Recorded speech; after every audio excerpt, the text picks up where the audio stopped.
Kalau kau jadi Perdana Menteri, boleh tak kau buang daripada negara?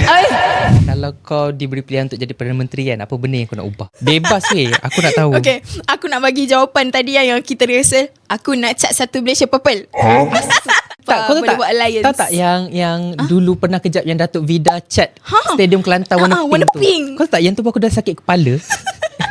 Ini kan pula kau nak apa, satu Malaysia jadi purple. Kau bayangkan kau pergi Putrajaya kan. Putrajaya kan pusat kerajaan. Kau bayangkan Putrajaya purple sebab aku Perdana Menteri. Kau Perdana Menteri, timbalan kau ni anti purple. Timbalan aku anti purple. Anti, yang ini kita purple tapi purple cair. Yang itu purple gelap. Supaya nanti bila orang tengok dari KLCC nampak neon.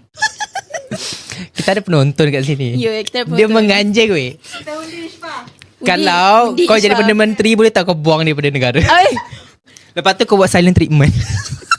Dah. Tapi aku ada baca dekat thread. Dia cakap sekarang kalau kau tengok macam World War 3 nak berlaku kan, sebab pemimpin dia lelaki. Tapi katanya kalau Kalau dia perempuan, kata kalau perempuan yang tak bernegara, dia takkan ada perang. Ya, tapi ada silent treatment. Dia ada silent treatment je.